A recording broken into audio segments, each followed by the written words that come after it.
Throwing it off. Not that Mo Williams. And somewhere L.J. Smith is warming up his singing voice, because throwing it to Ashanti Worthy, this might be a highlight. And this one bounces in the end zone. It's a live ball, and from the end zone, Ashanti Worthy will start things off here in Asbury Park. We'll go towards the sideline, and we'll get out of play. We'll crumple up on the 21, and getting up a little hard there. Codrington with Mosey set up to his left, two wide receivers set off to the right. Worthy in the slot.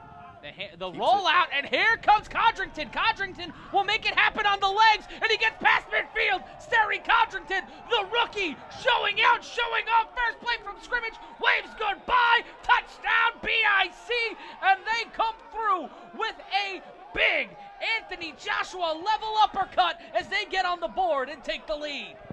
Wow.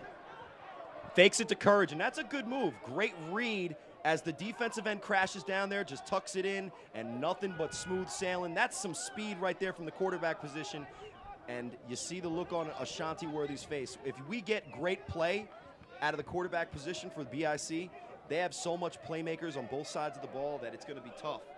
Real tough. They didn't even let us get into our analysis. I swear I was going to say at some point in this first possession, watch them try and get Sterry going with the legs. That is how they open up the game for him. He might not be the best, most accurate passing quarterback in the league, but he will create wide open holes with his legs and throw off of that, and he is a dangerous dual threat. And Jack, quarterback isn't even his natural position. In college, he was a defensive back, so he understands what the tendencies of a secondary player are.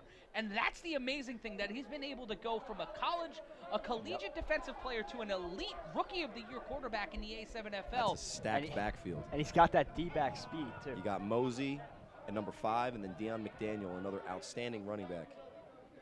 And you got Worthy split out wide along with number 1. I believe that's Umar Lewis in the play action. Codrington to Lewis, and that will get in there, and they'll get the 1-point conversion. That's a good ball. And you look at the Cobras' defenses, they're looking at each other to who's to blame on that. Someone had to switch there. Great read by Codrington, but that's a great way to start.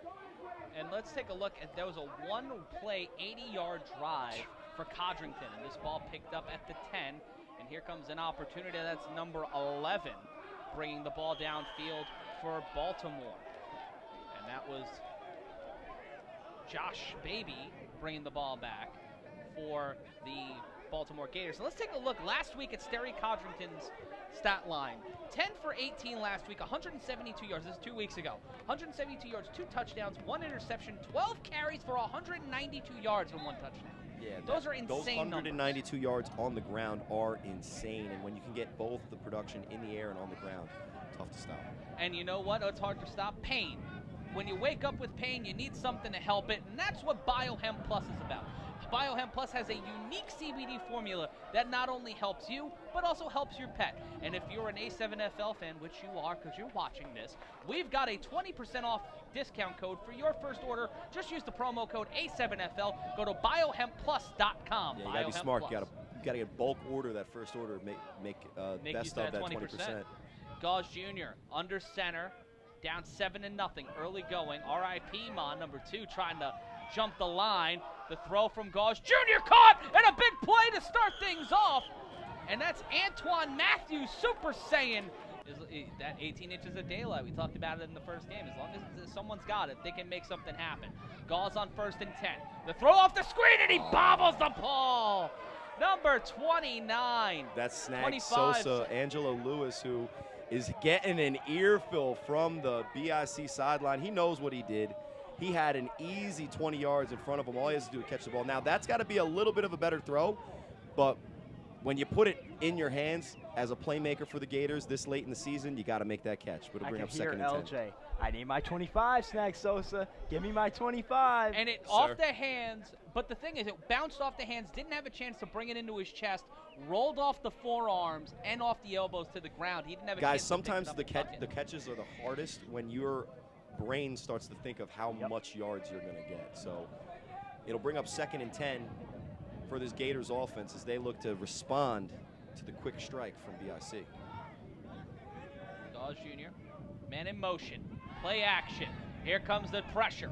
Throw to go, and that one trying to go to Matthews. Matthews was open on that one, but Gauze arching that one, a moonshot over his head, and it'll be third down. Ace Boogie can do for the Gators. 3 wide receiver set, 3 on the line. Here comes the pressure immediately for Gauze. Gauze throws this one, a dart to Matthews. Matthews gets it inside the 30, gets it to around the 27-yard line, and it will be first down. There's good pressure coming off the edge for BIC, and what he does is he makes a real smart move, and he doesn't allow Gauze to fake him with the fake. But then what he does is resets his feet, finds his man open in the middle of the field, and Matthews has been, like, as advertised. Throw him the ball, he's open. Was it Chad Johnson that said, if I'm on the field, I'm open? It sounds like a Chad Johnson thing. That Chad Johnson also wore a Hall of Fame jersey for the only time in his life on the sideline. Let's see how quickly he gets to Canton, if ever. But it'll be first and 10 for the Gators. Great conversion by Gauze. 9:33 left to go, and we see Gauze with pressure mounting. Got Throws this ball deep to the end zone, intercepted! Big interception, and that is Abdul Shabazz with the INT. Kason Campbell in motion.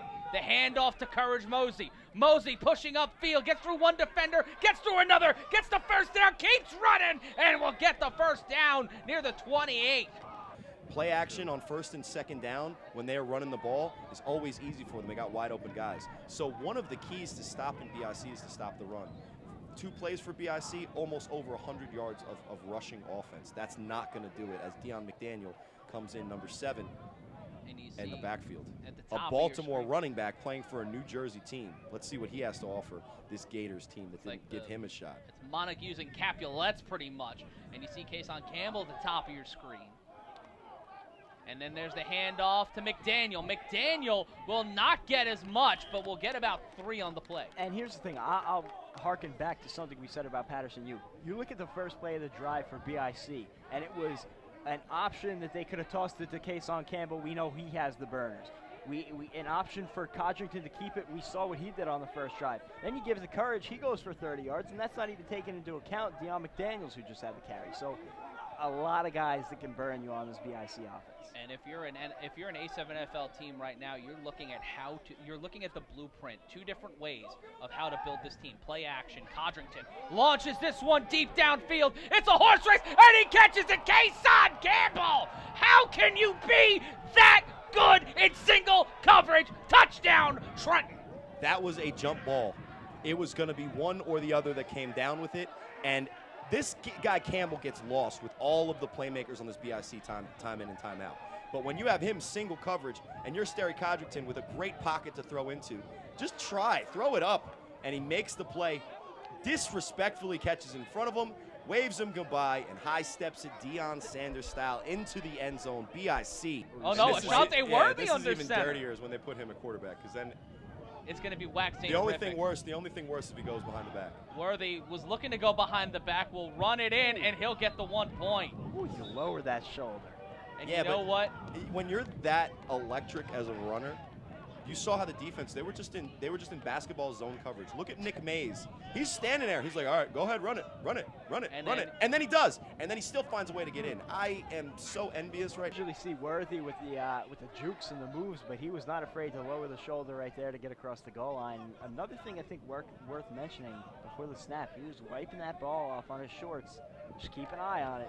Tough for these quarterbacks to throw the ball. And caught this one on a dime, did number 9. That's David Dinkins, not the mayor, but slick. And much like David Dinkins, not getting much of a term on that one.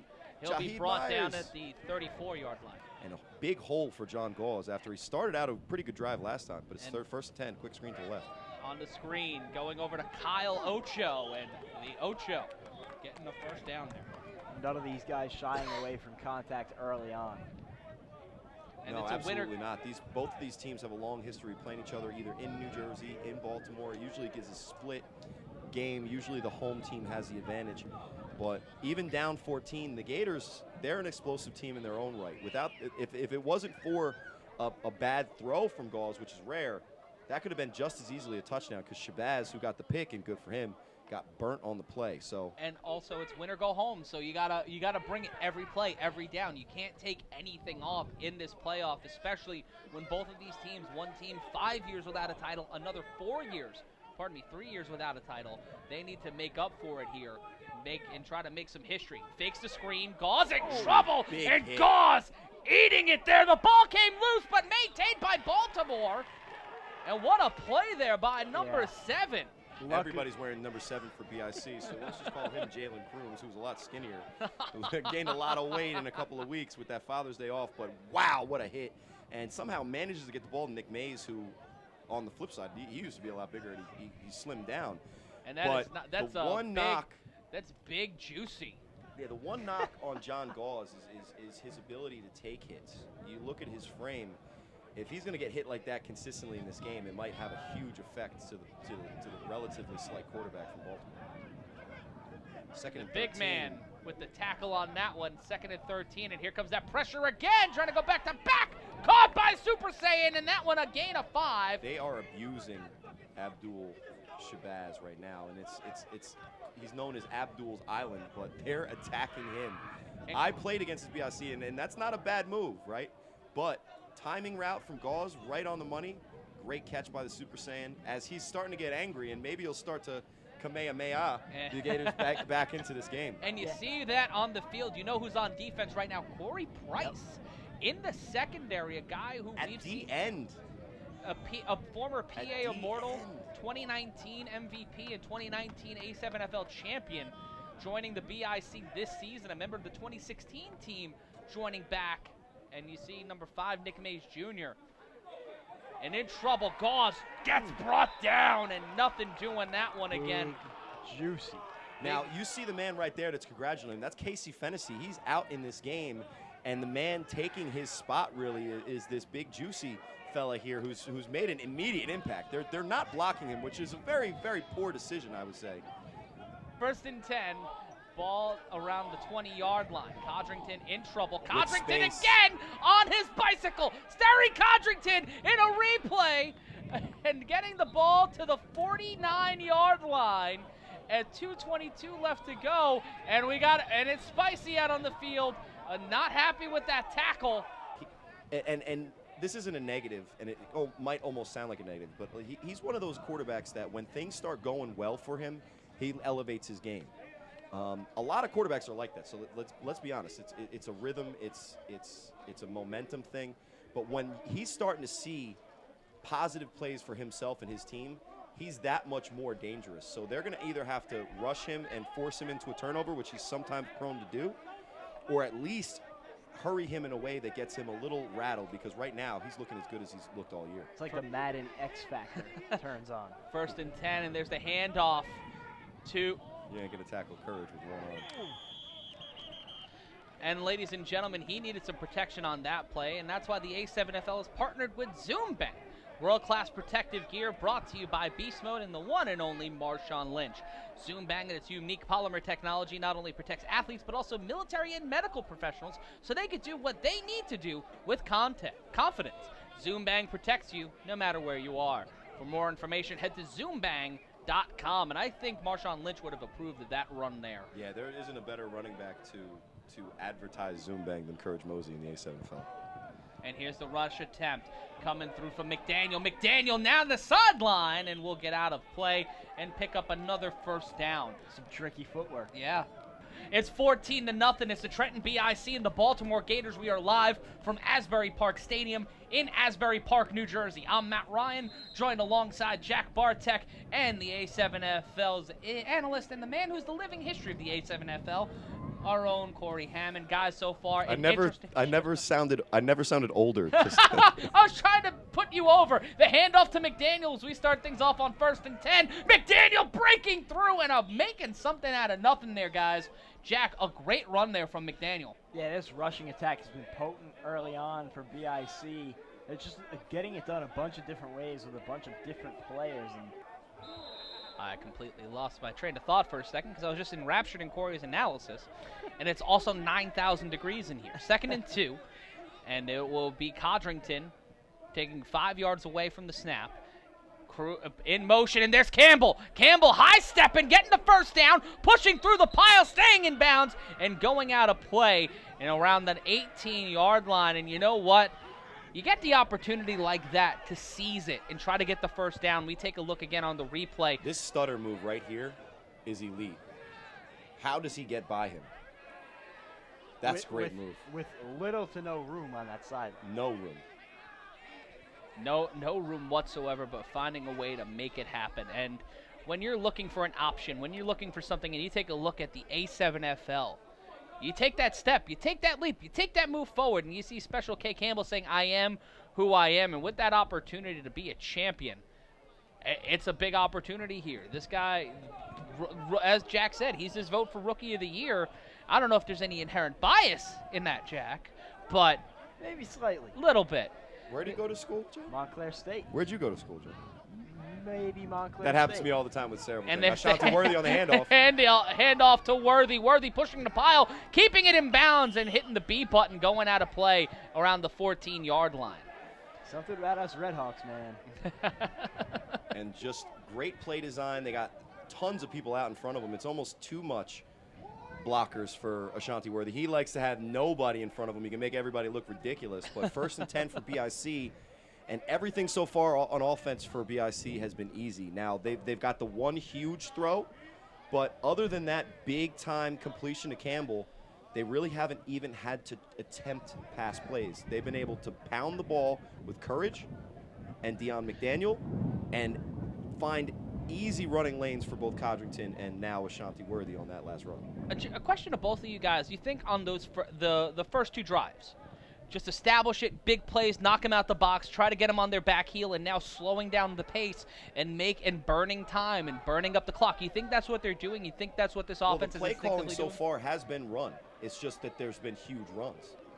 And Worthy handing it off, and there's Courage Mosey, and Mosey eating and getting hamburgled there, but we'll get a slight run there, getting rabbled, and it will be second down. B-man flying in, taking out what looked like Sly Boogie. And we take a look here. Matt Ryan joined by Corey Hammond and Jack Bartek live, and only 1 pass attempt for the BIC so far today. How'd they do on that one pass attempt? How'd that go? It went a far way for a touchdown. And the other number 7 is Kasim Green. So we've got 3 number 7s today. Big juicy. Big juicy. Kasim Green's the number 7 on defense. Then Ashanti we have Worthy at the bottom of your screen. And then we have Deion McDaniel, and then we have Ashanti Worthy. So playing along at home at the home game, 7 is the lucky number for the BIC. Will they get another 7 on the board? We'll find out. Codrington with Worthy in motion. Play action. Codrington with time. Here comes the pressure. Looking for an option. Rolls out to his right. Guns it off. Tipped up. Caught by Worthy. Laterals back to the big man. Keeps it going. Touchdown. BIC. Joaquin Brooks. The Brookings Institute finding his way into the end zone. That is in honor of the thick boy summer. Look, he has Ashanti Worthy right now, but he missed him. So he uses his legs, buys some times, makes a terrible decision, honestly. Throws into coverage, but guess what? It's Ashanti Worthy. Good things are going to happen, right? Yep. And then look at the size mismatch. He only needs 2 yards. Get it, big man, and a touchdown. BIC. Maybe with just himself. And there's the handoff, pushing upfield, breaking through, and a solid gain on first down, a gain of about 6, maybe less than that. Gain of about 4 on the play. Angela Lewis snags, known for his speed, but finds a seam and kind of trucks in there for a good 6-7 yard gain. Way to stay ahead of the sticks, and if you know, Sly's still talking to the ref. He just wants an explanation on, you know, what's going on with Mr. Incredible Troy's banana pudding. He's upset that there's not an extra plate for him. He's like, come on, how'd you eat the last plate, man? It's delicious. He's like, no, it was so good. I just made little slices for everybody. And this coming in from the truck, the production team all agrees that banana pudding is the best thing about all of this. It's a hot day here, and banana pudding can soothe even the most savage of souls. The handoff on 2nd and 3, pushing through the pile, and the ball comes loose. Loose ball. He tried to stomp on the ball. 70 will keep it. But it will remain with the Gators. It looked like the defender for the BIC, I'm trying to get a number on him. What, JJ, the guy who ran in? Yeah, number 30. Oh, no, 26 was late. Number 30 was early. So I don't know what the ruling on this is going to be because he's kind of up, but he's kind of momentum stopped. Ball does come out late. No, so he's out. Yeah, he's down. He's definitely down. But down. Watch this guy here. Number 25 almost stomps on the ball. Yeah, that's JJ was about to play soccer, bringing it back to his days, you know, on vacation in Jamaica, you know, maybe trying to go for a goal, it looked like, but it'll be 3rd and short for the Gators. And Matthews, they still have this big offensive line set. Maybe we'll go to plug it back up in the middle. And they'll run it again in a big play, pushing through, getting the first down, eating a little bit of turf, but moving the ball, matriculating it downfield, and it will be 1st down. Nothing that I say, according to one of the fans that's here from Baltimore, nothing that I say is out of earshot of anybody from Baltimore. So if I even start to swing a little bit towards the New Jersey side, I'm gonna hear it, especially on the chat. If you're a Baltimore fan and you did not bring us a sandwich, I will be very sad. On the play, there's Matthews. There's that screen, setting it up, running downfield, keeping it in bounds, and gets tossed and thrashed out. And you see one of the Baltimore players going to the 32, making sure they know, hey, that's where the ball went out. And that's what the Gators need, is they need a spark as Matthews tries to put his life into it with a nice little dance. I'm not sure that's exactly the gritty, but hey, the sideline's up now. It's not the fusion dance, but it works. Definitely not the gritty. Play action here, hook, and that's Bullet, a really good corner on him. Gives him the space, but that B move, circle move if you're PS5. 1st down, good drive for Gators so far. He got up right in the defender's face. It's getting really chippy out there or something. I don't know what you're going to see from the rest of this game. But all of this money on the line, it's hard for it not to get chippy. Both teams are going to have double guns blazing for the rest of this game with 5:15 left to go. But 20-0, the Gators driving here, looking to get on the board for the first time. Ball on the 34-yard line. The handoff, going upfield, gets the 1st down and more, pushing ahead and pushed out of play. It'll be 1st down in the run by number 10. That's Tony Roberts. Yeah, great run because there was basically nobody there. Ron Clerk is the safety, kind of gets sealed at the edge, and then the only person to make the play there is Abdul Shabazz, who holds on for the tackle after a savage stiff arm attempt.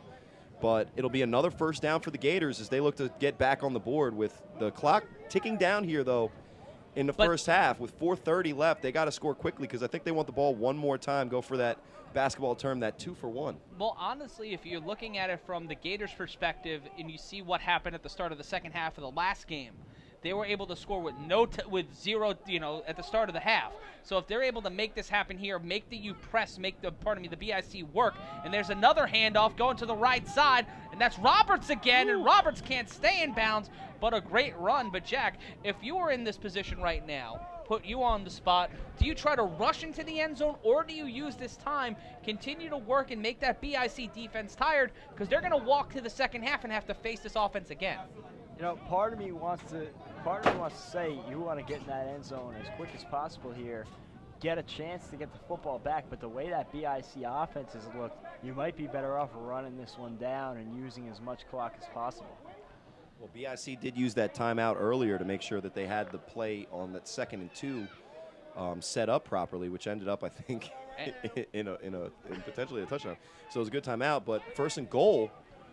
And the rare 1st and goal from the 10. One wide receiver at the top of your screen, and they'll hand it off again, and nothing doing there, and they'll collapse. Yeah, old and this school trip to the Shamar Hellett at the defensive end position at the stop. And this trip to the end zone is trying to be championship worthy, and that's why Herff Jones is sponsoring this trip to the red zone. Herff Jones, champion, has a ring to it. And both of these teams playing for that A7FL championship ring. I cannot wait to see that. Can't wait to see that A7FL championship trophy and those A7FL rings. If you're watching at home, A7FL management, I will send you my ring size in the mail. But it will be third down here.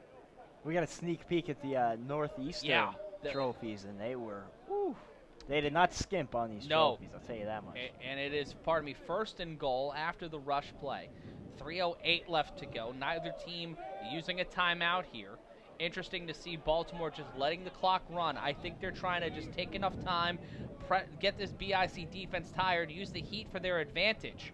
And then the handoff, the run up, and there it is into the end zone. Tony Roberts getting it in there, putting the Gators on the board and making this one closer, 20-6, and we still got a lot of football left to go in this half, and they get the ball at the start of the second half. Gentlemen, it's still anybody's ball game. Yeah, I think we knew the Gators were not going to be held off the scoreboard. They weren't going away without a fight. They didn't drive all the way up here just to get embarrassed. They're going to come back in this game. There's no question about it. It's just how is BIC going to answer? Are they going to be able to keep their foot on the gas the way they have? Well, that's the thing. The Gators' offense is definitely going to put some points on the board. They're not going to walk out of here with only 6. But it's going to be incumbent on the Gators' defense to get some stops. And with the type of running attack we've seen from BIC, the 2-minute 50 seconds on the clock usually wouldn't work for a running team. But when you can score in one play, with 80 yards from Codrington, they're going to have to be big on this next drive. Going for one here. Play action. Gauze rolling out to his right. He'll bring it in, and he will knock the pylon over. Let's see if the officials give it to him, and they give it to him. The line judges. The back judge will give it to him, and John Gauze Jr. with a quick 5-yard run, bringing this game a little bit closer, making it a 2-score game, 20-7. And you see one receiver. John Gauze Jr. so far today, 5 of 8 for 70 yards, an interception and a conversion. And that one interception is the one play that he wishes he can get back. And here, and it will bounce, and that will stay in bounds. He'll pick it up around the 4-yard line, and Worthy will collapse like a cheap card table or any relationship I've ever had before he could get started, and it will be 1st and 10. There is a worm right now that deserves a lot of credit for that tackle. You put him out wide on one-on-one coverage, and you got Courage in the backfield. All you have to do is run any hook route because they're going to respect his speed, and then he'll press that same B or circle button and take it 70 yards on a 7-yard throw. Codrington under center, hands it off. That's to Courage Mosey. Mosey brings the ball downfield. What a jump! And plants with authority at the 23. The man box jumped another human being, and I want a Courage Mosey jersey. Take a look at this replay here. Starts off with the grown man stiff arm, but then, Matt, here you go, money shot. Go ahead, go low, brother. Wepa! Nope. Up. And he toe taps in bounds, which is the most disrespectful part of that. And you know what? God. If you're watching that play right now and you're like, I want a Courage Mosey jersey. How do I get a Courage Mosey jersey? Well, we've got the solution. Head on over to a7fl.com/gear now and get yourself a BIC jersey. Maybe a Baltimore Gators jersey. Maybe a Corey Hammond jersey like I'm trying to get. Or you can get hoodies, hats. You can even get a toque if you want. You can get it all over there at a7fl.com/gear. 1st and 10. And it will be Codrington under center in the shotgun with Courage Mosley set up to his right. 2 wide receivers, Ashanti Worthy at the top of your screen. Codrington looks like they have almost 5 in the box to stop the run, which means that the wide receivers are going to be in single coverage. And there's the handoff again to Courage. Gutting through. Mosey looked for a lateral, but will be taken down at the 31, and it will be 2nd down. 143, 142, so the clock is going to be the best defender the Cobras have. If I'm Sterry Codrington, I have a little bit more urgency here in this last drive, potentially the half, but a 1st and 10, BIC's on the move. Big play here for Courage Mosey. Shotgun again, same setup. Worthy at the top of your screen. Codrington under center. Tick. Minute 18, 17 now. And there's the play action. Tried to set it up. Codrington in trouble. Codrington will get on his bicycle and be brought down, but we'll save that with a gain of 2. Yeah, it ends up not being too much of a gain. I don't know in the pocket if he felt that pressure coming from behind him, but either way, whether it was purposely or not, an impressive step up in the pocket. He got out and turned but the problem he does is, if you look at the replay on that, what he does is he switches his ball hand, right? He's a lefty quarterback, and when he steps up in the pocket, all of a sudden the ball's in his right hand. How are you going to make a play down the field? So he knows he's going for the run, and sometimes he's most comfortable with the run. And that moment right there is indicative of some of the criticism you'll hear about Sterry, which isn't that much, because a lot of times he's putting up those Madden numbers like we talked about, but with 1 minute left on the clock, if you step up in the pocket with your throwing hand on the ball, maybe you could throw it downfield to Ashanti Worthy, who I could almost guarantee was either wide open or if he was double covered, could jump and catch it. BIC burning their second time out, and with 1:05 left to go, guys, we're looking at a BIC team that is comfortable, that is utilizing the run game. We've been saying that for the initial amount of this drive, but the closer they get, if they burn that last time out, if they have to use that last time out, are they looking to set up for the big play here? Are they gonna load the offensive line and just tip their hand and show that they're gonna throw the ball to Ashanti Worthy? It's not a bad decision as they come out here. It looks like what they're gonna have is Sullivan will not Green in the backfield, Kasim Green. And Sullivan an eligible receiver, 2 wide receivers. Does that look like single coverage at the top? Yeah, it's single coverage. You got 4 at the front, 1 at the linebacker position, 2 wide receivers. No safety over the top, which good luck with that. Play action. Codrington, not a lot of time. Throws this one downfield, caught, and that's Kason Campbell. And it looks like he was out of bounds, so it'll be 3rd down. What you want to see, and look, this is nitpicking at this point, but what you want to see from Codrington is more on-schedule throws.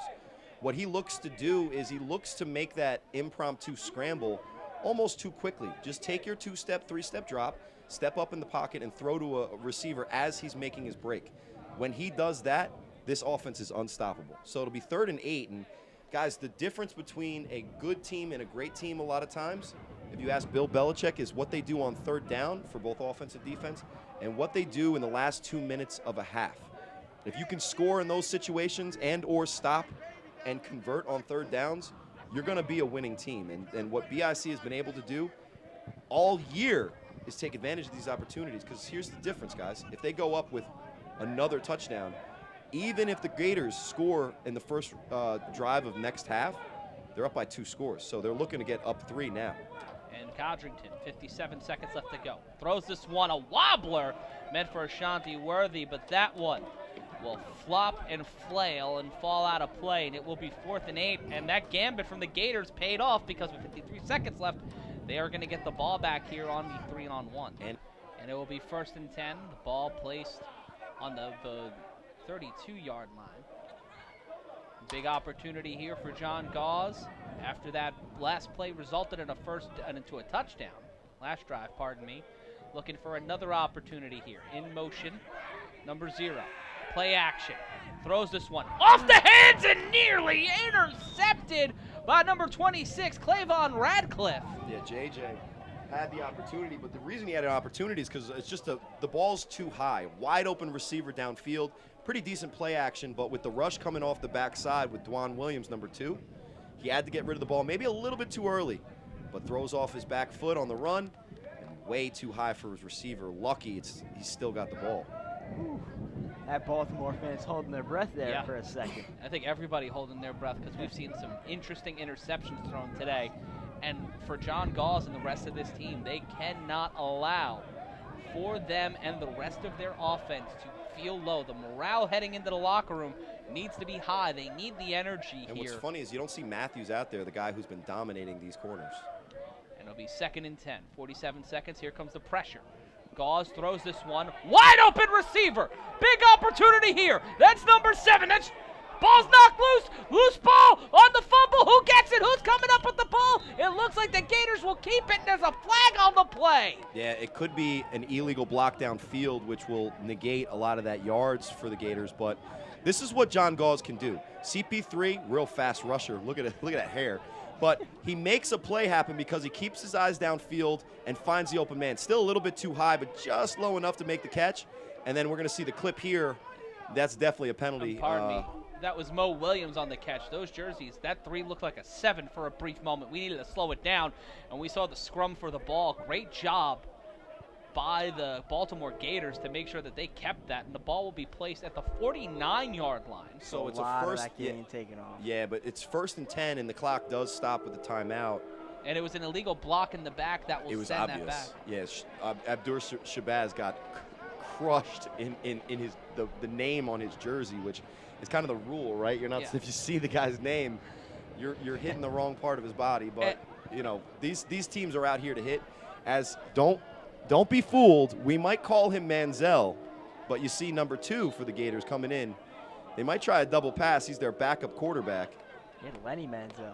Yeah, he's really not. Johnny. That's not his actual name. He is not the actual Manziel, but because of the somewhat resemblance and stature, he's been known as that for years now. And will that penalty cost them? They have to burn a timeout here. 2 timeouts left for the Gators. 32 seconds left to go. In trouble is Gauze. Intercepted! And there's a huge interception, and the momentum swings back to the BIC. Another major play. Abdul Shabazz with another interception, his 2nd on the day. Now he's putting the 2 up, but the original interception, the first interception, was just a bad throw. This is actually a great play. He reads what John Gauze is trying to do, undercuts the route, trying to throw to Manziel, and easy turnover. And now an opportunity for BIC to score again. And like I said, there's openings against this BIC defense. It's just for right now, John Gauze can't find him. 1st and 10, and there's the handoff to Courage Mosey. Mosey plowing through, but will lose a yard there with 22 seconds now and running left to go in the first half. I guess they're content with the lead where it's at. And I was thinking the same thing, but now they're hurrying back to the line as they want to run another play. It doesn't make much sense at all. Well, I mean, if anytime you give the ball to Courage, it's a potential for a big play. So maybe they're going to do that. But 5 and less, they could also just be trying to fake it, and there's a whistle on the play, and they're saying BIC's got to step closer to the line. 2 seconds left, so maybe a last second. They'll probably look for a lateral. Over the top. There's no safety over the top of Shanti Worthy. That's where you got to go.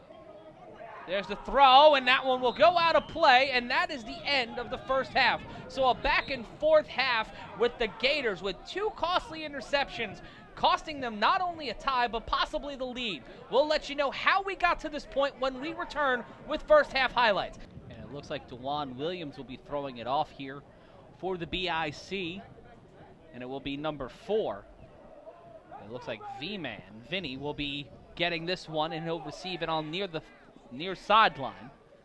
And he'll get to the 20 and will be stifled around the 24, and it will be 1st and 10. And compared to the last game that we saw, these 3-on-1, like the throw-off teams, have been pretty much elite. Last game, there was very little special team defense, we'll say, right?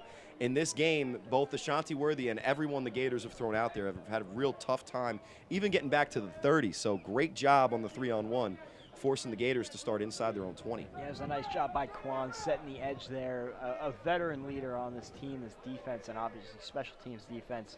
That's the veteran in him coming out. Yeah, and that's Jaheed Myers again, a former teammate of mine. You know, back in the day when he was a little quicker, he was a playmaker for me. But now he's really, you know, embraced and embodied that role on the special teams unit and makes another big impact play with Quan there. And 1st and 10, John Gauze Jr., the last time we saw him on Fight, which you can see if you buy the Road to the Championship package now. If you're just a first-time viewer, be sure to buy that package to get the rest of the playoffs, the championship, and past games from the A7FL season. He had an impressive showing. We talked about it at the start of the broadcast. 3 wide receivers set Matthews in the slot. There's the screen, and immediately smothered cover, tried to make something more out of that. But that will be number 0, Kyle Ocho, being brought down for a loss. JJ with the stop on the quick screen. Quick screens are an effective play in this league, and they can help your quarterback get into rhythm.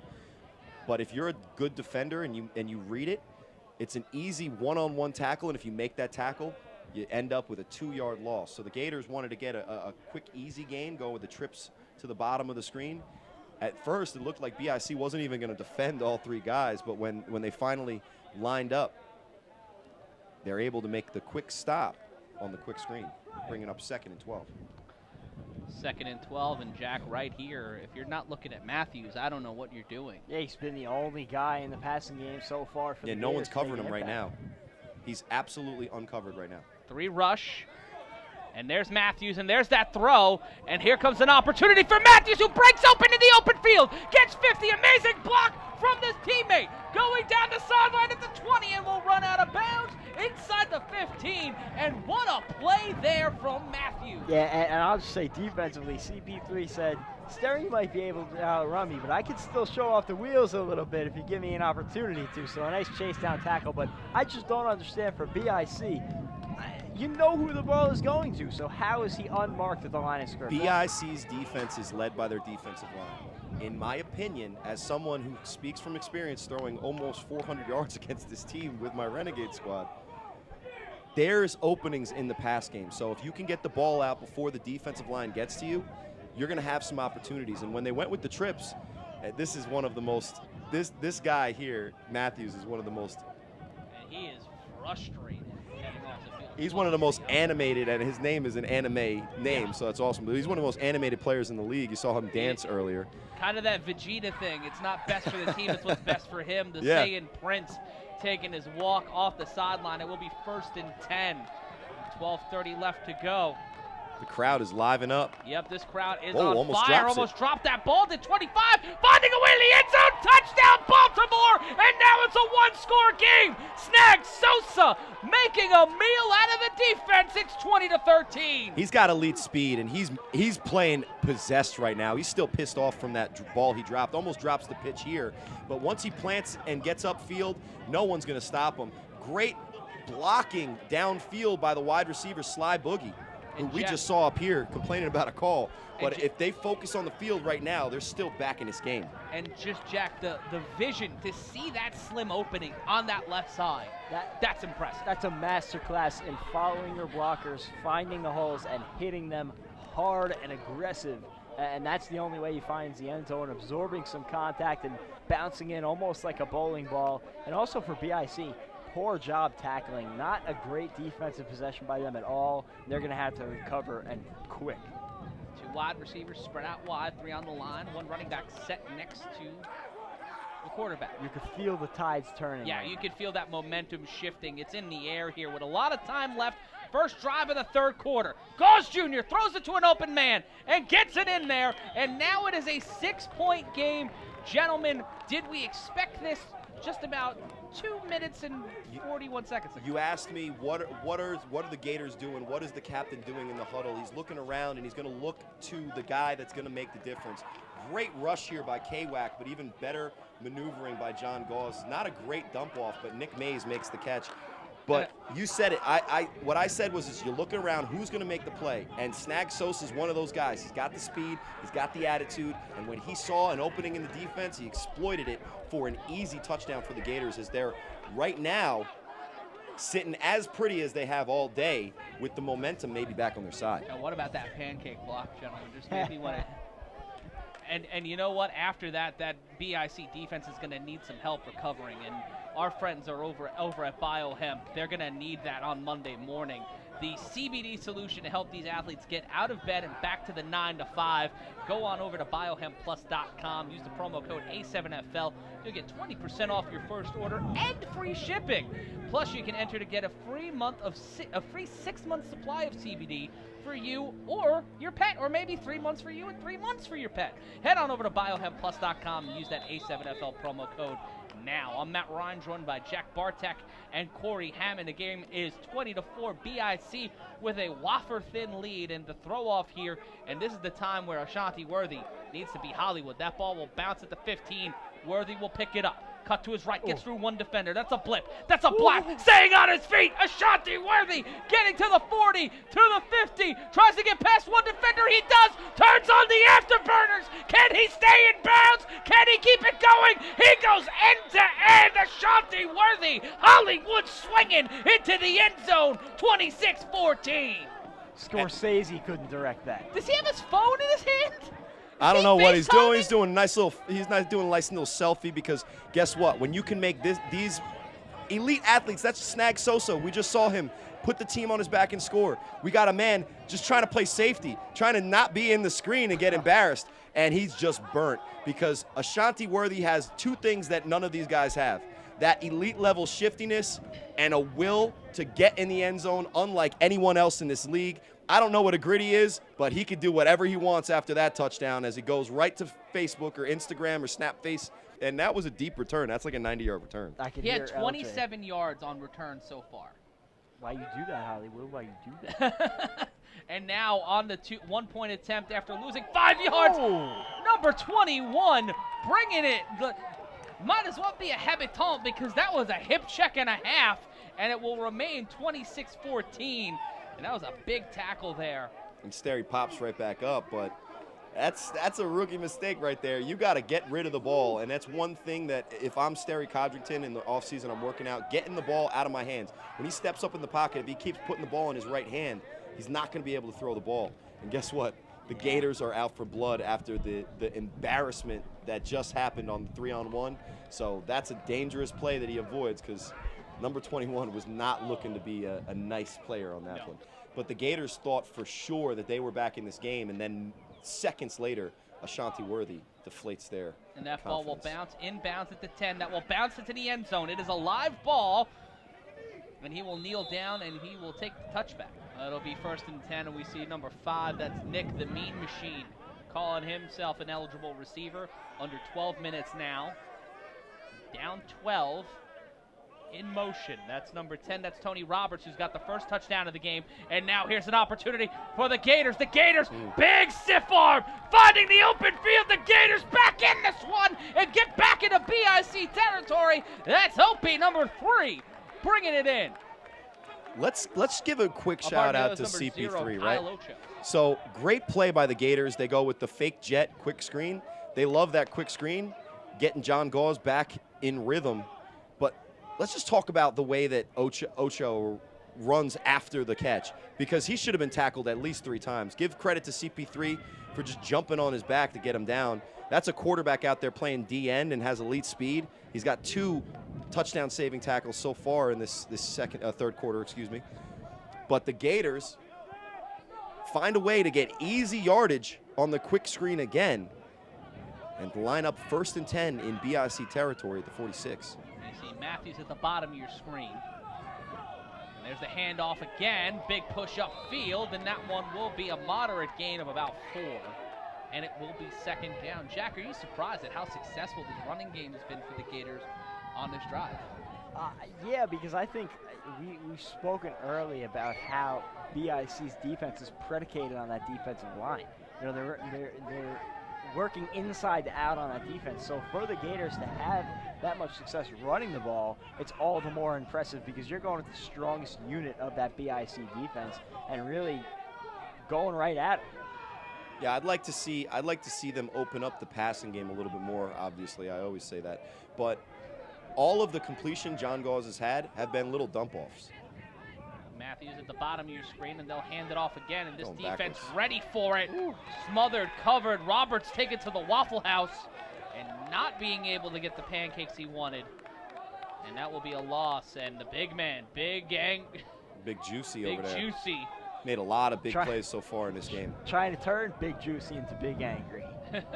But all 3 defensive linemen on the left side of the defense for BIC walk through the offensive line of the Gators like they're just matadors letting them through. And DeJuan Williams, he missed it on the initial play, caught it on the replay, was trying to strip the ball out. Smart play. Yeah, smart play there. This game's getting really physical, especially here in the second half. Well, it's win or go home. The pressure is mounting here. It's a 12-point game with a lot of time left. So both of these teams know how much is on the line. Their shot at the $20,000 A7FL title on the line, and that shot to Matthews, a bullet. Matthews has seriously impressed, and right now he's gathering his chi to go Super Saiyan. This is not a great throw. This is a very good throw, but it's an amazing move to get away from K-Wack in the pocket and just an on-time delivery. Now, it's not a 1st down, but again, that is spectacular. It keeps the drive alive, to be honest with you. 4th and 5. But now 4th and 5, you got to go. Spectacular field awareness, keeping those feet in. At this point, I think anything past the 45 is 4-down territory. Yeah, down 2 scores. But let's against the high-powered offense like BIC. Because and you got burned on that last 3-on-1. How are you gonna let Ashanti Worthy decide your fate? Good point. And it will be 4th and 5.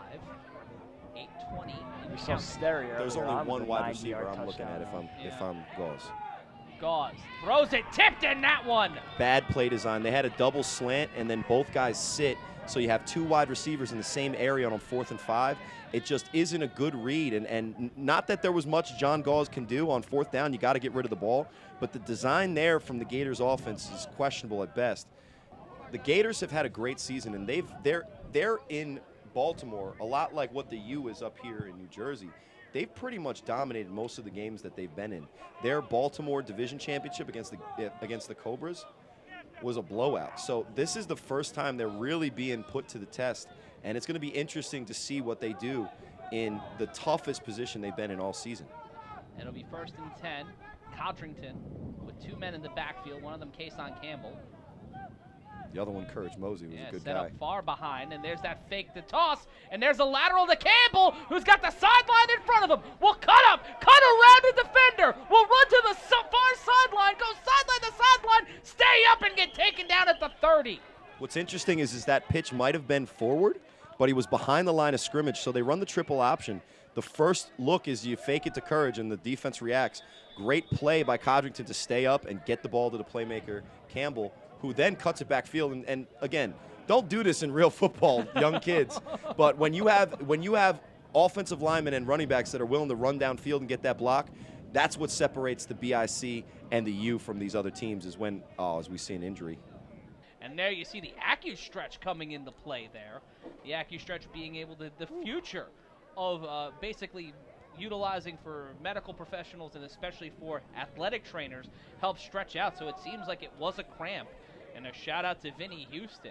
For more information on the AccuStretch, go to accu-stretch.com. That's accu-stretch.com. 1st and 10. Codrington's drying his hand off, which is sometimes an easy way to know if it's a pass or a run. You know, you see his left hand's touching that towel a lot. It might be a play action. It's also hot down there. 2 running back set. Cable. And Codrington will keep it. Keeps it upfield and will get inside the 25. So not necessarily a pass play, but he knew he was handling the ball. Yeah, wanted to make sure he had that ball tucked tightly. So well, how do you get rid of a tell like that, but need to? What I do is I make it more obvious on a run. Now people are gonna know. I make it more obvious on a run play that I'm wiping my hand down, and I always do I'll do the Omaha Peyton Manning, false call. I'll look at the wide receiver and do some weird thing, and the wide receiver looks back at me like, "What are you talking about?" But it's just a dummy call. But on that one, it wasn't as much of a tell because I'm up here in the booth. I could see it. I'm looking for things like that. But let's talk about the game plan for BIC. The game plan coming into this game is that we're going to run the ball, then we're going to run the ball, and then we're going to run the ball because guess what? That's all they've needed to do, and they had the one real deep pass to Campbell. But they're keeping the ball in the hands of their awesome playmakers is Courage. Courage Mosey spinning. Oh, my God! He just shoulder tackled the soul out of that man and ran into the end zone. Courage Mosey, a human boulder, running in for the touchdown on what could have been a broken play. Let's take a look again on the replay. Turns in, spins out, keeps his momentum, shifts in, avoids the tackler, takes out number 4. Number 4, Vinny, being knocked out of his shoes, and there is another touchdown for the BIC, and Courage Mosey getting on the board. After a play like that or a long day at work, BioHemp is what you need to ensure your recovery, utilizing their special CBD formula. Right now, you can use the promo code A7FL for 20% off your first order, and also enter in to win a free 6-month supply of CBD for both you and your pet. BioHempPlus.com. Use the promo code A7FL for 20% off your order. 3-on-1 time. Gators need a play. Gotta make a play. And that will be Josh Baby DK trying to go Diddy Kong here. Gets the ball to the 37, and it will be 1st down. And a little close. Still, it's getting chippy out there. It is getting chippy. Jaheed Myers on the tackle. Still probably too close for their comfort. Oh, yeah, and that's out in California. And there's a throw on 1st down, and it caught! Oh, and it falls out of his hands in the forward momentum. That might be the second best throw Gauze has made all day. Great play action. And look at the timing on that pass. Let's go 1 Mississippi, 2 Mississippi, 3 Mississippi, throw. And that's the timing that you need. Has his man. He's just got to corral that. JJ would have hit him, but if he catches that, they're gaining momentum back. They're back on the move. That was Kyle. If I look at the sideline right now and I see a bald head, I'll be upset. Yep, Matthews is on the sideline, and if I'm Gauze right now, I don't know why number 24 is not in for the Gators. Especially after you just threw your second best ball of the day. Kyle Ocho was the intended receiver, and also looking at that, talking about Matthews, 6 catches for 126 yards today for Matthews, who was on the sideline. Gauze play action, the throw, caught, and staying up is Ocho, and he'll be taken down at the 45, 1 yard shy of the first down marker, so it will be 3rd and 1. And right now, guys, if you're the Gators, why are you not putting Matthews in? He's saw in now. Matthews coming in on 3rd down. But he was on the sideline. Yeah, unless he's requesting to come out of the game, which I can almost guarantee you he wasn't. No. There's unless no he needed to do a dance move, because this is the spark plug for their team. If he makes another big play here, they can maybe get back life. But now down 18, this is do or die time almost here for the Gators on 3rd and 1. They're definitely going to go for it if they don't make it. But they got single coverage with Matthews and Abdul Shabazz at the top of your screen. Do you take it on 3rd I'm going down, deep. Though? I'm going on because we can go for it on 4th. Sure. And there's a throw on 3rd down, and they'll get the first down and more, utilizing Matthews as a decoy. That reception made by Easy, a.k.a. Mr. Underrated, and it will be first down. He takes the easy throw there, too easy. Works out, right? But maybe on 3rd and 1, because I know I have the 4th and 1, I might be taking that shot. I seem a little disrespectful for these corners that have actually played a really good game. Shout out to Bullet, who's at the bottom of your screen. They were going after Abdul Shabazz earlier in this game, and that's why he's got the 2 picks, because of the opportunities. But Gauze has got to make a play here. Me sounding a lot like LJ. In trouble. Gauze rolls out to his right. The big man going after him. A bullet thrown deep and swatted away, and there's a flag on the play. And Wide open man downfield. That was a broken coverage, but Bullet, the veteran, able to get back there. If Gauze puts the ball on the money, there's nothing that BIC can do, but since it fluttered up in the air a little bit, gives the opportunity, and we'll see what the call is here on the field. Yeah, terrific recovery in the secondary. Andre Jasper, the coverage there, a.k.a. Bullet, as Corey said. Yeah, great coverage here. Beautiful throw by Gauze. Some of his best throws of the day have come from plays that have not turned out well. And Bullet, slight swap there, and the wide receiver not really going for the ball. Well, it's tough because he had so much room in front of him. He had to come back to the ball. So really the advantage is to the trailing Bullet on that play. Jasper able to get to the ball first, but it looks like it was a defensive penalty. It'd be 1st and 5. Yeah, 5 moving I'm taking a up 5 shot yards. to Matthews at the top of your screen. Matt Ryan, Corey Hammond, and Jack Bartek here with you. 2:13 left to go. 1st and 5. Gauze Jr. with some time. Not a lot. Rolls out to his right. We'll get the first down and more. We'll go up the sideline and be pushed out of play at the 31-yard line. And another flag on the field. We'll wonder if this one will go back. And Matthews set to the top of your screen. Gauze Jr. fakes the toss. The throw over to the wide receiver. We'll get back to the original line of scrimmage in a little bit more, and we'll get the ball placed at the 46-yard line. All of the positive pass plays for the Gators pretty much have been these play action and then dump-offs. So give credit to Gauze there for just getting it to his guys, but you kind of want to see them open up with like a timing route. He's looking up at, what? You the one who got tackled, man. I like the chain, though. I don't know what he's looking for. I don't. Did we get his name wrong? I don't. I'm going off of the thing in front of me. Kyle Ocho is the name on our roster sheet. If we're getting that one wrong, let us know. 2nd and 5 for the Gators. And 27 seconds left here. 2nd and 5. There's the toss on the handoff. I think he was looking at Ryan to see if there's a penalty. They're keeping it up and keeping it moving. Number 9, Slick, living up to his nickname on that one. I'm Matt Ryan, joined by Corey Hammond and Jack Bartek. And we see number 2 in motion. Gauze Jr. throws it to number 2. We'll get the first down. There's a flag and a fumble. The ball goes right into the hands of the BIC. This one may come back, but this one is going to be a long road to nowhere. Will they be able to spin it out, try to find the lateral, keeps it upright, and gets the ball to the 35. So it's a costly penalty for the BIC if they're the ones called with it. Yeah, well, Bullet ended up with it, but it was a great play again by Shabazz. Abdul Island is everywhere today, and I've been calling him out because I torched him. But guess what? He's making plays all over the field, snatches it out of his hands. No, that was number 3 with the snatch. Yeah, that Abdul Oh, yeah, Shabazz. Abdul, and then that was number 11, Jasper the Bullet.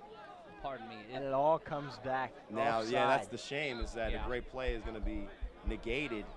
Walking that one back's gotta suck for this Trenton team. That could have been arguably the final nail in the coffin. Especially if Jasper would have somehow found a way to either pitch it to a thick guy for a thick guy Sunday. Oh man. I think I would have combusted. I think I would have. Who's the rapper that sings that song? ODB? It's Fat Joe? Whatever Matt's rap alias is. MC Reckless Abandonment. It's 1st and 5 after the offsides. Matt Ryan, drawn by Jack Bartek and Corey Hammond. Gauge Jr. under center, one man set up to his left. That's number 25. Give his to. He fakes it. Quarterback keeper. Ooh, Gauge Jr. running down the side, running down the field, and brought down inside the 10-yard line. Ball will be placed at the 8. They're not done yet. Still have life here, and after the fake, watch Snags. He runs down the field to get a block. He is not ready and willing to concede this game to BIC. He's been talking all week on the boards. It's been ridiculous and hilarious. None of these teams want to go home, Corey. None of these teams want to take that trip back to Baltimore, knowing that they got a trophy to win the Baltimore division, and that's all they got. Talk about a turn of events right there. Yeah, it went from BIC ball in Gator territory to all of a sudden 1st and goal for the Gators, trying to cut this to a 2-score game. One man in the backfield, 2 wide receivers. There's the toss to Sosa. Sosa trying to find a way through. Nothing doing, and that one will be brought down, and it will be miraculously somehow he got 3 yards on that. I've never if you look at the game film, I've tried a couple of times in games to call that toss play. If you remember the Spanktown, Jack, when I tossed it in, and it was one of the worst play calls of my career. If you could block that edge, it makes it look like a great play call. When you don't block that edge, it looks like a terrible play call. But give Snags Sosa, and it could be huge. Yeah. You know, like we saw with Spanktown and Renegades. But give Snags credit, because there was nothing doing on that play. Still got 3 yards. Sosa set up to the right. There's the toss again from Gauze Jr. Trying to push it through. Cannot, denied, and will only go to the 2-yard line. Grown man, even though he stands at 5'6". Snags has given everything he's got as he fights for yardage on that play. That's a warrior down there. He, 160 soaking wet? He's out there putting his shoulder on the line because he's not ready to concede this victory yet. And the winner of this game, they go to the National Final Four, so this is what it's all about, moving on to that semifinal. Big personnel for the Gators. They're Patterson used punch their ticket. Yeah, they're the first team to do so, and punching his ticket into the end zone. The Baltimore Gators, number 10, Tony Roberts with his 2nd touchdown on the day. Yeah, it's not Tony Robbins, but that is motivation right there. Great run, better blocking. Let's look at what the Gators offensive line just did there. They opened up the Red Sea for Tony, and he easily gets the touchdown. So cuts it to a 12-point game. And number 53, Darrell Richmond. 2 scores. And the Gators do now, which is probably the worst part of this touchdown, have to throw it to Ashanti Worthy.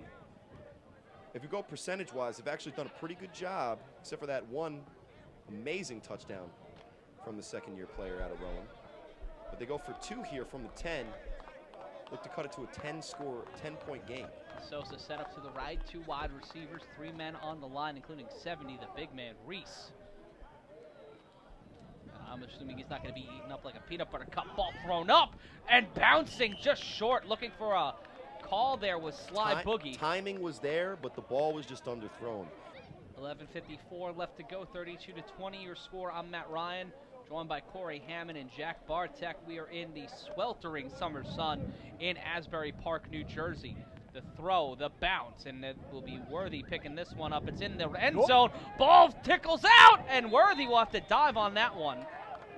And so 25% of the time Ashanti Worthy has scored on these, and the other 75% the Gators have dominated the 3-on-1. This is dangerous territory. If he puts the ball in the air, then this could be a game. And that shows how much of a warrior, Ashanti Worthy is. He's stepping right up there. And now you see Courage Mosey in the backfield. He'll take the ball, and he'll run right down Broadway. He'll get past the 10 and get inside the 14 and move the ball downfield. Pardon me, inside the 10. About 2 yards into the end zone. Codrington with Courage Mosey lined up to his left. Mosey breaks to the outside. Will stay upright and get inside the 12 and keep this drive alive for the BIC with 10:03 left to go. It just can't happen. You cannot contact him behind the line of scrimmage and let him bounce free for a nice gain like that. You got to be able to shed that block and make a play. And that's great. That's great offensive line work. That is that BIC offensive line.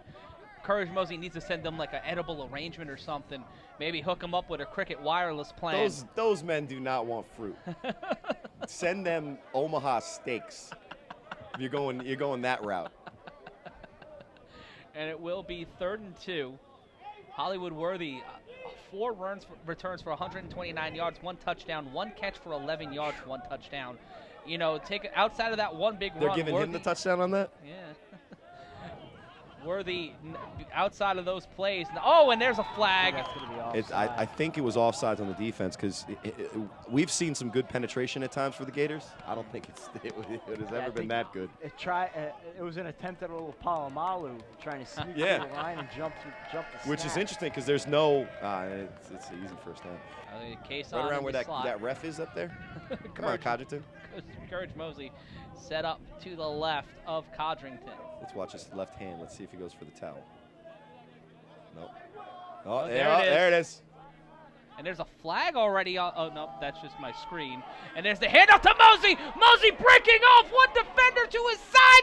Sheds the tackler, tries to keep it going, but gets taken down in Baltimore territory. And you know what? Obviously, you want to get into the end zone on that. Might not be the worst thing. You get it past midfield, and with 8 minutes to play now, you could churn off another 2-3 minutes off this clock and still score.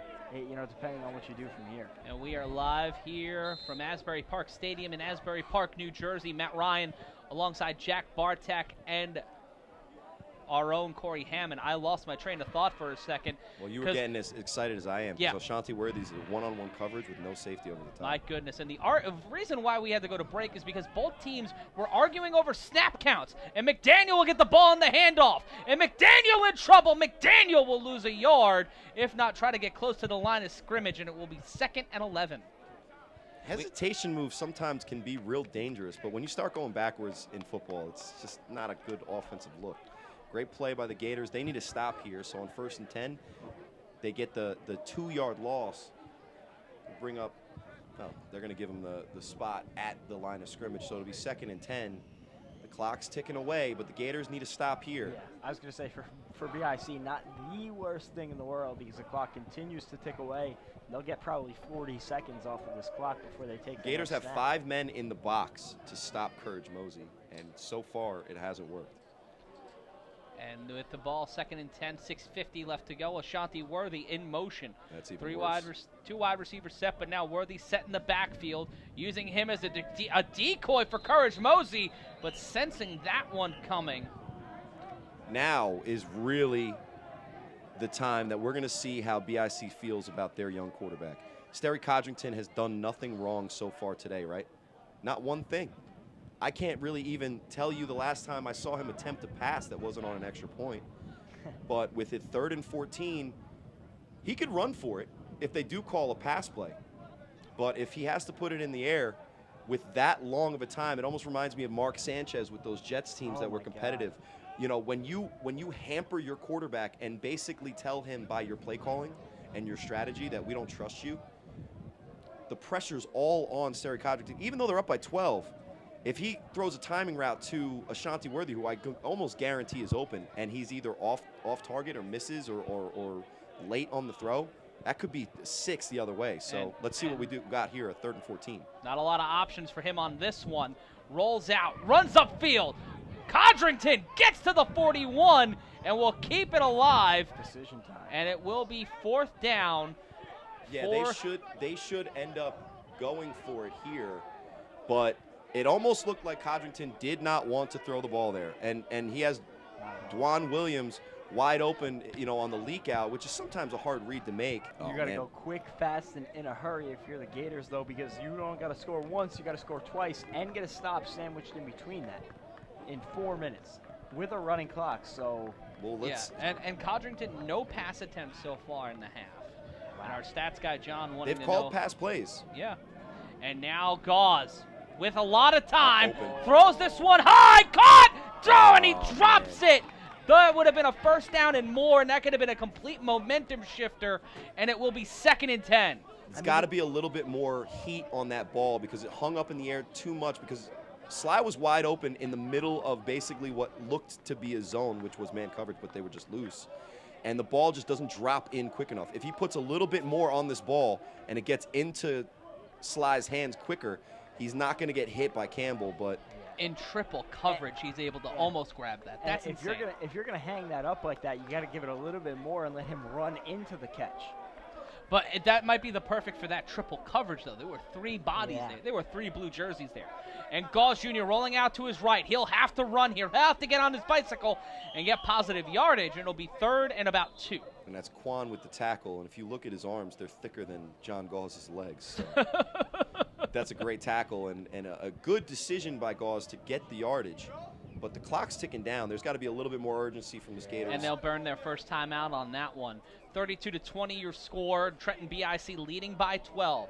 This is the Northeast Final Four. The winner will make it into the Final Four of the national scene. We've already seen the Patterson U and the Los Angeles Aces punch their ticket. This coming Friday, we'll see which of the Florida teams will make their way and be the first ever Florida Division champions. And then in 2 weeks, we'll be back here with the National Final Four. And then on July 8th, 2 weeks, we'll be back. We're off next weekend for Independence Weekend. Hopefully all of you watching around the world will enjoy that. Have some fun. Don't blow off any limbs. And it will be 3rd and 1. Gauze Jr. with a lot of time. Throws it across his body and almost intercepted again. That time, number 26 with the swat. The BIC secondary has taken a huge step up from that night game they've had against the Renegades, in which, you know, according to some of the people in this league, my bum, you know, exactly. I was trying to censor myself without censoring myself. Was able to torch this defense at times. But, you know, the pass rush has been there, and a lot of plays have been made by JJ, Abdul Shabazz, and even Kason Campbell, excuse me. I keep calling him the wrong name. But John Gauze on 4th and 1, do or die time. Let's see what he's got. That was number 26. You can hear LJ saying, got to make a play. Yep, and he makes the play, and he'll get to the 20, and it'll be first down at the 2-minute warning. I'll tell you what, just going back to that 3rd down pass attempt, that one could have used a little bit more of a float rather than firing it in. If he floats it over that defender. And the best throw of the day was from the quarterback whose team is a little afraid of having him throw. It was Codrington deep to Campbell. So the ball has been slippery. It was 1st and 10. 1st and 10 after the 2-minute warning. Tries to throw it. Gauze Jr. will throw that out of play.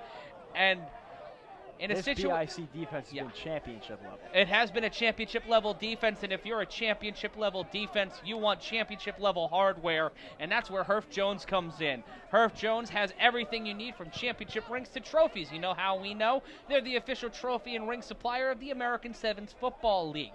For more information, head to herffjones.com. Herff Jones, champion, has a ring to it.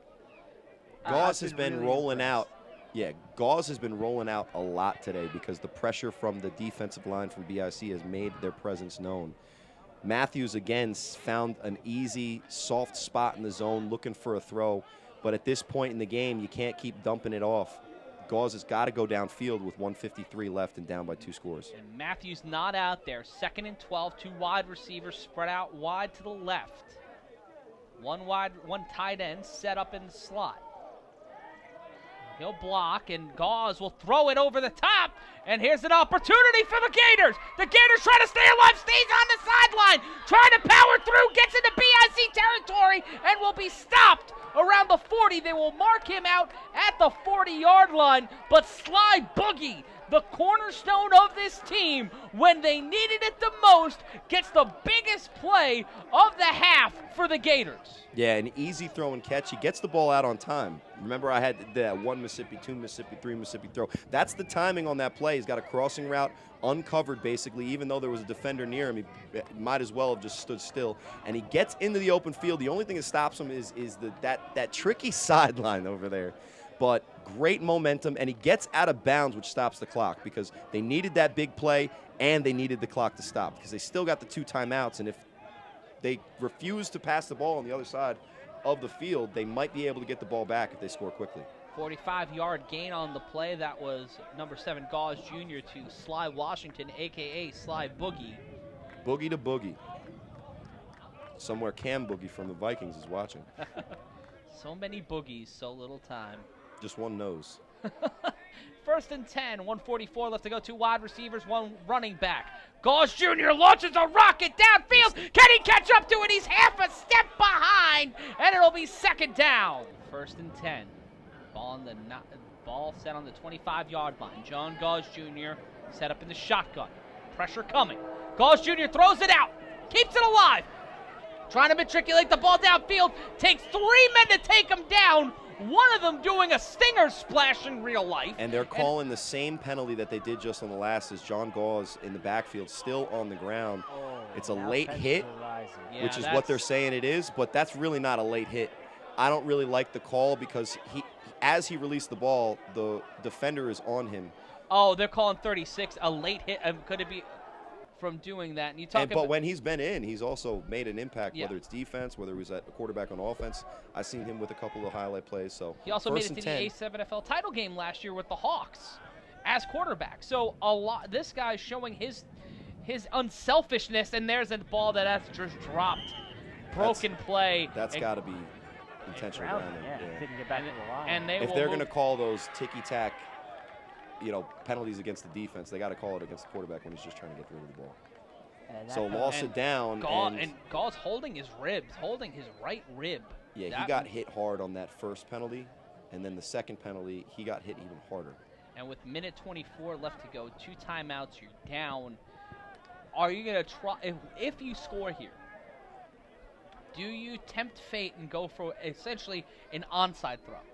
Well, you got to throw it high, and you got to hope something good happens. But Ashanti Worthy's back there, so you got to be careful. But we saw in the Patterson U game, those fortuitous bounces may not have been so fortuitous initially, but they're dangerous because when you're going aggressively for the ball, it's very easy for a play to split by. But let's first things first. Let's get it in the end zone.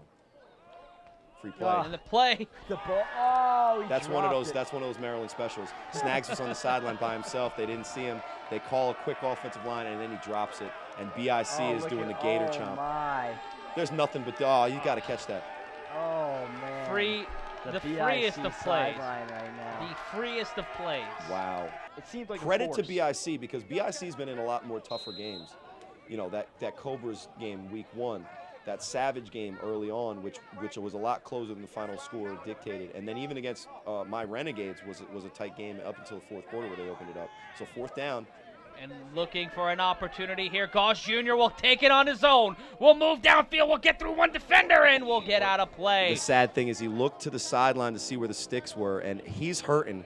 And as soon as he started running, he knew that he was going to have to make a Herculean effort, but he misses it by 3 yards. And that's probably all that he had left in the tank, as hopefully he gets up and is not injured. But I think he's just more disappointed, as that's going to pretty much be it, barring some Vipers-type debacle to end this game.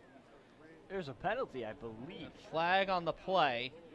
And unless it's some kind of defensive pass interference, it's not going to help out the Gators. And Ace Boogie is still out there on 4th and 2. He's got to be. I mean, at this point in the season, unless you literally can't walk or can't throw or can't, there's no reason that he isn't in the huddle. And credit to who he is, because he's doing. I do it at 220 with a lot of extra meat around my midsection. He's doing it at 160, and he's taking a punishment right now. Minute 9 left. Minute 9 left to go. 4th and 2. Their season on the line. Roberts drives touchdown.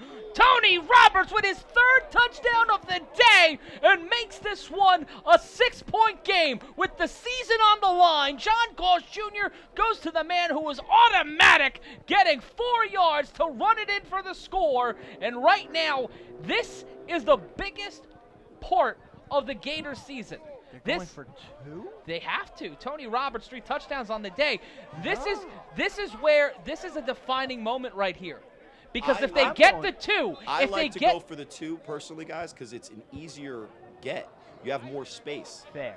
in my opinion. My and I'm a quarterback. I'm throwing the ball. You get the touchdown, you win. You get either way. If they score the touchdown on the next drive, they tie it up. Well, that's what but I'm saying. you can lock it in here. You can if you're hoping that things pan out, you have 1:07 and 2 timeouts. If your defense steps up, or you're able to get the ball in the throw off, this can lock in a win for the Gators. My thought process is just going for one. It's a shorter distance, and if you get it, a touchdown with no conversion.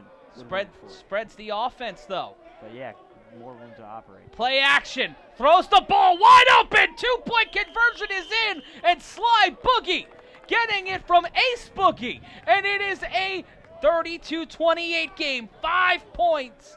Less than 5 points. 4 points separate these two teams, and 1 touchdown from either side will lock this one in. Can the BIC hold on for 1:07? Look at this replay. How do you go for that play action for the 2 from the 10, and they go for the play action on the toss? As you see, Ace Boogie on the sideline holding his ribs, giving him everything he has. But let's be honest, if they're going to win this game, he's going to have to go back out there and do even more. Sly Boogie out there sucking wind right in front of the referee huddle that we just see.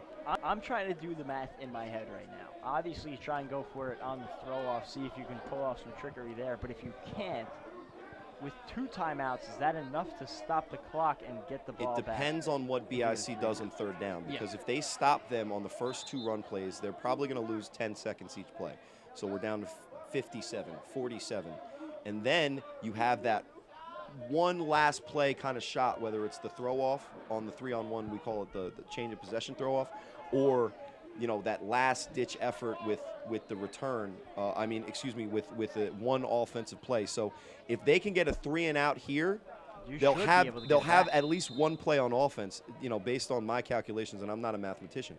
The thing is if BIC grows a pair, let's say, and on 3rd down they go for a pass and it's incomplete, then that's a huge thing that the Gators are hoping for. And one big run from Courage Mosey. Or Codrington. Yeah. Any first down ends the game.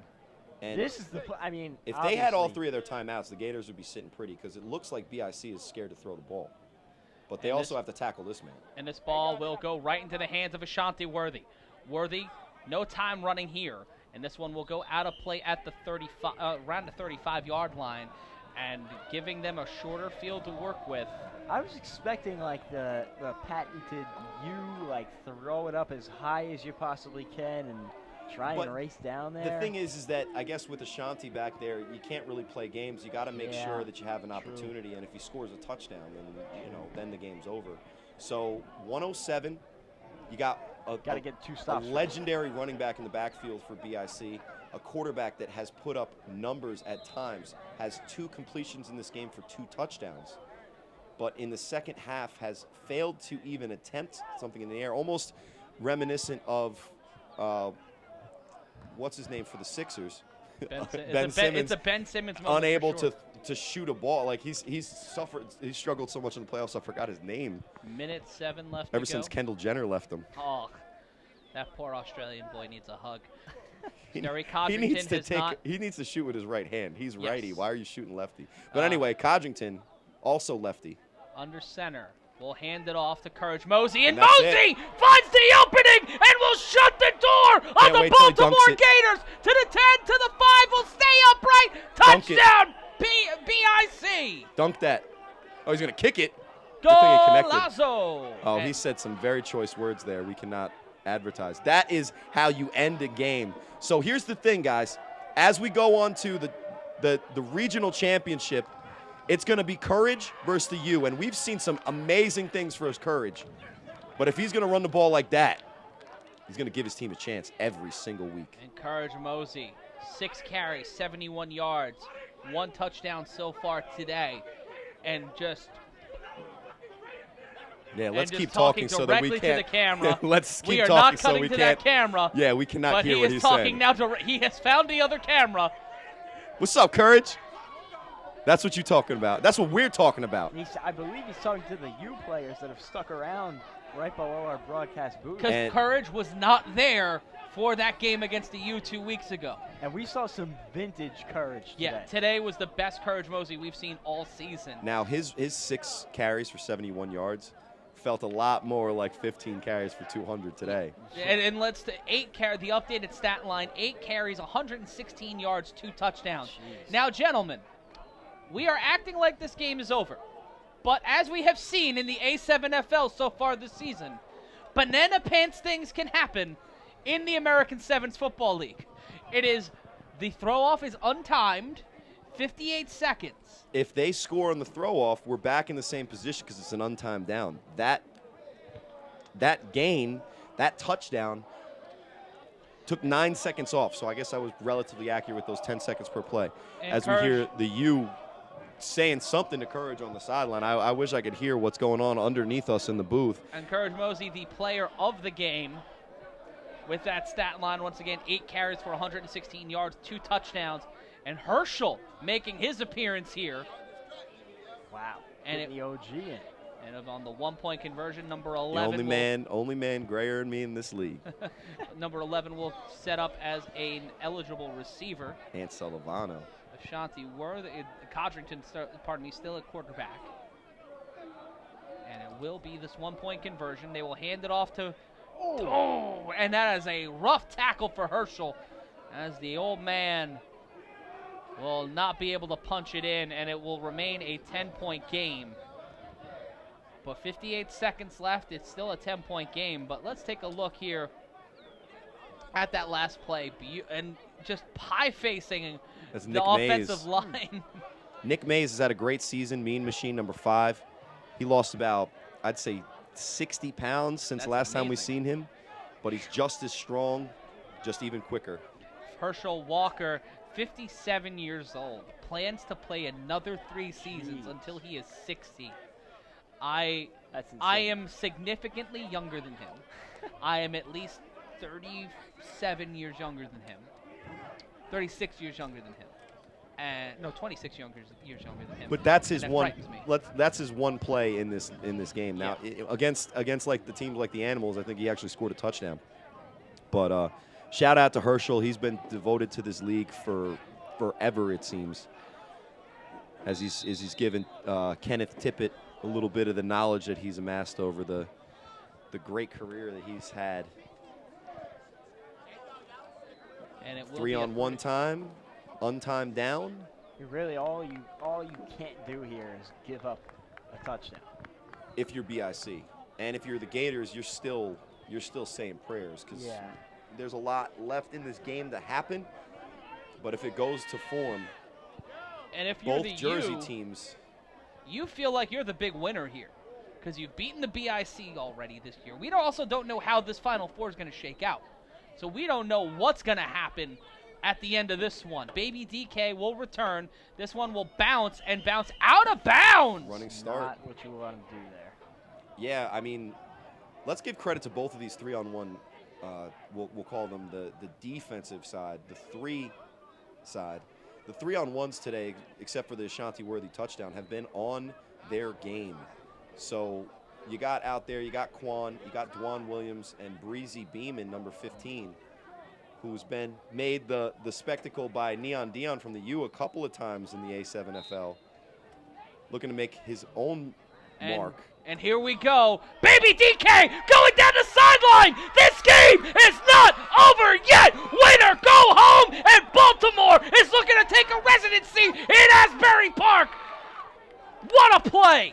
And they just shove it right back into the face of the BIC. And it is getting spicy here in New Jersey.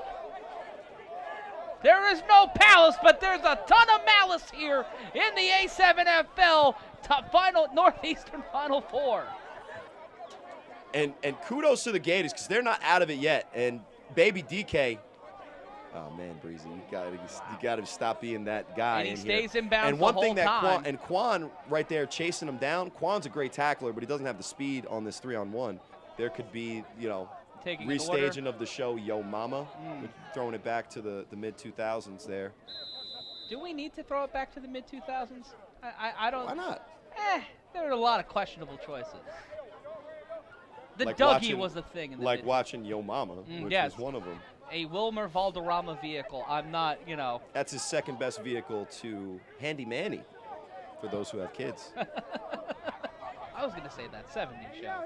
He's the second best Fez. And it will be a 2-point conversion here. You see Sly Boogie at the top of your screen. I'm going up top because credit to Abdul Shabazz, but look at the mismatch in size. Yeah. If you throw a good fade ball, that's easy too. And there's the fade, the ball up, off the hands, and he's down! And there will not be a penalty on that one. And it remains a 4-point game, and Shabazz will run off and get the ball. Shabazz Island coming through again today. Town Beef Productions is going to hear from me because I hear a lot of Sly telling people that they got to make plays. You got to catch that ball, my friend. And my men are in track stances trying to get down there. And this one will Knuckle be a ball. wobbler that will bounce, and that's a live ball. Nope. Worthy with it. The clock will not run, but they will run him out of play at the 31. 58 seconds left to go, 38-34. The BIC in the lead with the ball. Matt Ryan alongside Jack Bartek and Corey Hammond. There's the handoff to Courage Mosey. Mosey gets through, but will only get a light gain.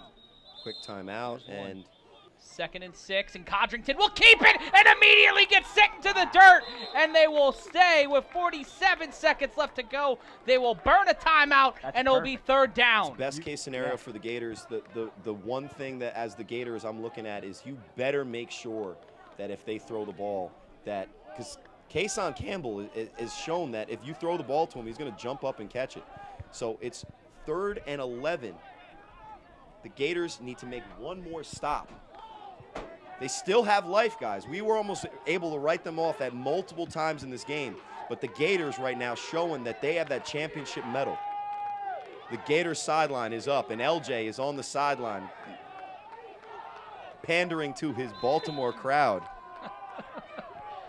38-34. Does BIC trust Sterry Codrington, or are they okay running the clock out and giving the Gators a chance? It would be really smart to run the ball.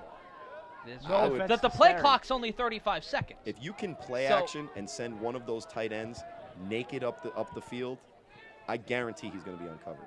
But do they trust their quarterback enough to not make a turnover? 6 defenders in the box. 1 man in the back. Nope. And they're handing it to Codrington, and Codrington will be smothered and covered. And when will the whistle blow? With 40 seconds left to go and counting, there will be 5 seconds or so left for the BIC to have on defense. So right now, let's take a look at this play here. We need to know when the whistle blew, because that's when the play clock would have started. Good job by Codrington to stay up, though. Those extra 3-4 seconds might be big. 13 seconds left. The clock stopped. 13 seconds left on the clock. 1st and 10. Gauze Jr. trying to find a way. Will have to stay upright, and he will run downfield, and he will get out of bounds with 12 seconds left. Well, depending on how much time was actually left on the clock, 8 seconds. So they burned 4 seconds. It's do or die time, guys. The Gators season is on this last play. 1st and 10, 38-34 your score. Gauze Jr. set behind center. 2 wide receivers at the top and bottom of your screen. 1 more. Rolls out to his right. Gauze Jr. launches this one deep. This one could be catchable. Oh, and he almost had it. And there's a flag. There's a flag on the play. And the ball will go to the 1-yard line. The Gators have flagged their way to redemption. We didn't even talk about the possibility of a flag. And to be honest, I didn't see it. I saw the flag, but I didn't see the penalty. And it looks like a pass interference play. We'll take a look at the replay. Gauze Jr. rolls out to his right, launches the greatest pass of his career because it sets them 1 step closer, and he touched them a little bit. Guess who's playing corner out there? It's Sterry Codrington. The college secondary player, the man who played in the defensive backfield his entire collegiate career. The ball will be spotted on the 6-yard line. And it is a penalty. That certainly is a penalty. He gets to him early, and let's be honest, maybe that's a good penalty because if he doesn't foul him here. Maybe it's a catch and a touchdown. 5 yards, 4 points. One play decides this. Goes Junior, rolls out to his left, and he hits Baltimore! Touchdown, the Baltimore Gators, with no time left, have crossed the threshold, and there's a flag on the play. We saw the flag, and we see the rollout again from Gauze Jr. I mean, it really is a clear holding on CP3 at that edge, and he runs to that side. So when you see that play develop the way that it did, you kind of want to give Gauze credit. You kind of want to give the Gators credit, but 2 huge penalties in the final 2 plays, which we thought were going to be the final plays of the game. Extend the play, extend the game even more. You get bonus football here, ladies and gentlemen. And the ball will be placed on the 15-yard line. Now, that changes what you can do here. Last play of the season. Throws it, looking for an option, rolls out, trying to find something. Will go on his bicycle. Can he get it done? Can he stay upright? No, and he doesn't reach it. Ladies and gentlemen, if you have watched today's football and you have thought to yourself, I need more of this in my life, I need to see this, then in 2 weeks' time, we're taking next week off for Independence Day, but we're back here in 2 weeks for the National Final Four. We are going to settle which teams are going to play for the A7FL Championship on July 18th.